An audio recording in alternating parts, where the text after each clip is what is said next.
आज हम लोग बायोलॉजी का सबसे पहला चैप्टर शुरू करने जा रहे हैं, जो कि है cell, the unit of life. जब हम बायोलॉजी की बात कर रहे हैं तो सबसे पहले शुरुआत होती है जो है सेल से होती है। इसमें सबसे पहले हम ये समझेंगे कि सेल है क्या। सेल से हम लोग क्या समझते हैं।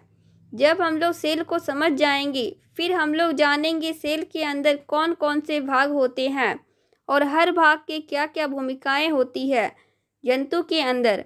अब आइए देखते हैं सेल्स है क्या। What is a cells? It is a fundamental structural and functional unit of all living organisms. हम इसे कह सकते हैं कोशिका जीवन की सबसे छोटी कार्यात्मक एवं संरचनात्मक इकाई है। अब आइए देखते हैं साइटोलॉजी। साइटोलॉजी क्या है?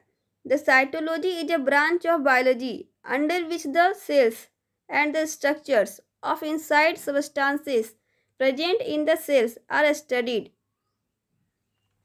कोशिका के अध्ययन के विज्ञान को साइटोलॉजी कहा जाता है। जब हम बात करते हैं सेल की तो सेल का साइज क्या है ये डिपेंड करता है कि हम किस सेल की बात कर रहे हैं। जब सेल के शेप की बात करते हैं तो ये सेल का शेप भी डिपेंड करता है कि हम किस सेल के बारे में बात कर रहे हैं। जहाँ तक बात होती है सेल की, सेल बहुत छोटा भी होता है, इतना छोटा कि जो हमें आँखों से नज़र भी ना आए, और सेल बहुत बड़ा भी हो सकता है जिसको आप आराम से देख सकते हो। यहाँ हम कुछ एग्जाम्पल्स देखते हैं। पहला है अमीबा, दूसरा है रेड ब्लड सेल्स, तीसरा है नर्व सेल्स। सबसे पहले हम बात करते हैं अमीबा की। अमीबा क्या है? अमीबा एक यूनिसेलुलर ऑर्गेनिजम्स है। यूनिसेलुलर का अर्थ होता है, यूनि का अर्थ है एक और सेलुलर का अर्थ होता है कोशिका।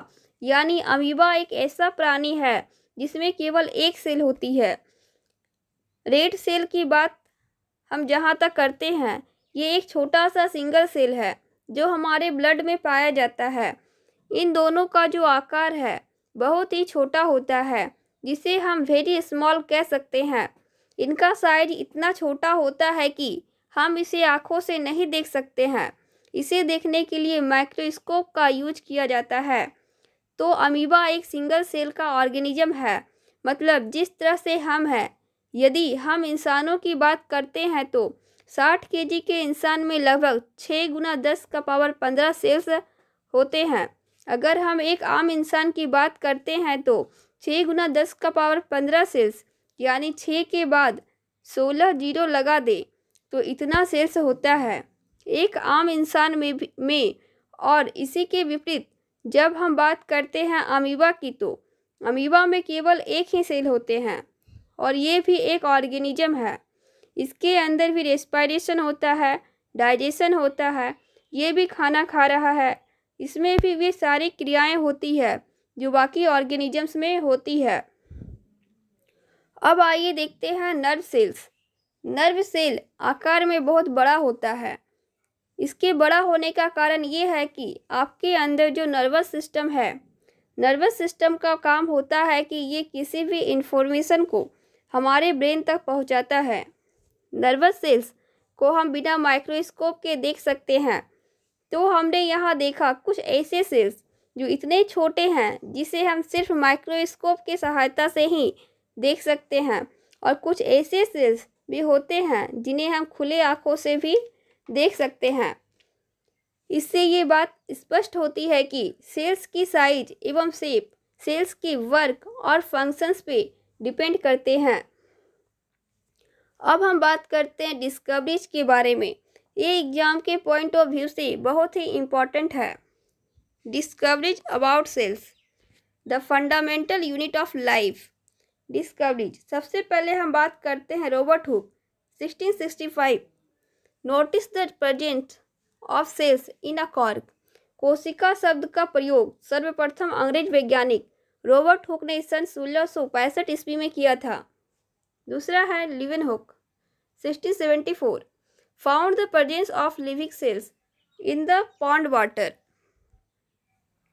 तीसरा है Robert Brown 1831 recognise the existence of a nucleus in the cells. यहाँ ध्यान देने वाली बात यह है कि रॉबर्ट हुक ने सेल्स इन अ कॉर्क की खोज की और रॉबर्ट ब्राउन ने न्यूक्लियस इन द सेल्स की खोज की। अब तीसरा है Purkinje 1839 invented the term protoplasm which is the liquid presence in a cell. Purkinje ने सबसे पहले प्रोटोप्लाज्म शब्द का प्रयोग किया 1839 में। उसके बाद है स्लाइडेन एंड स्वान 1838 और 1839 presented the cell theory that all organisms are actually made up of cells। Schleiden and Schwann ने 1838-1839 में सबसे पहले सेल थ्योरी दिया।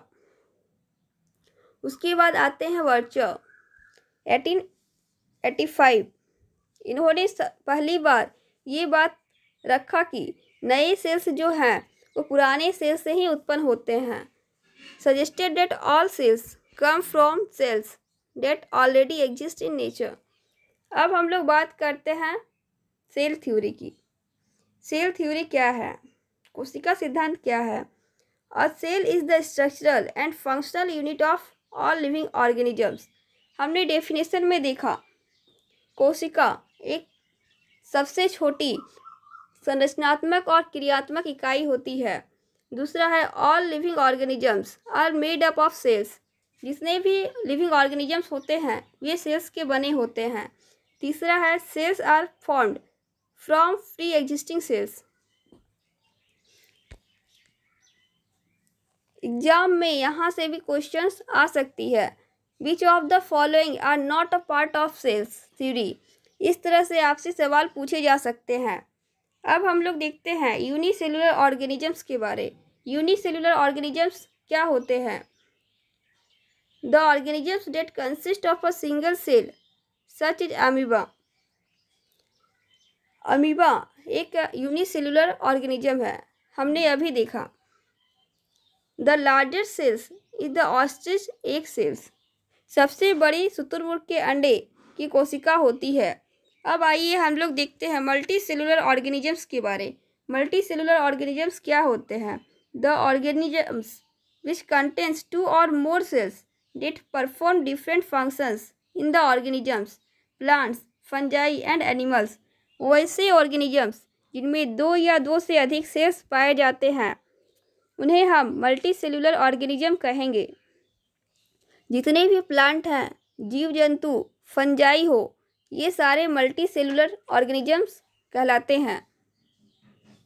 अब हम लोग देखेंगे the shape of the cell.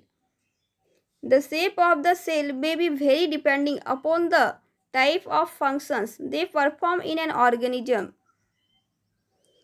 Cell के जो शेप होते हैं वो उसके फंक्शंस पे डिपेंड करते हैं। Cells are capable of changing their shape.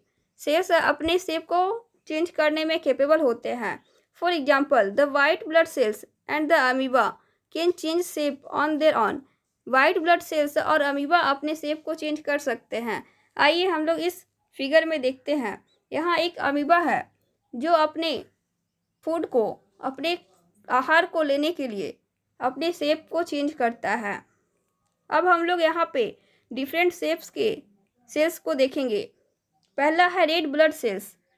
कौन से आकार का होता है? राउंड एंड बायकनकेव होता है। वाइट ब्लड सेल्स एमोबॉइडल होता है।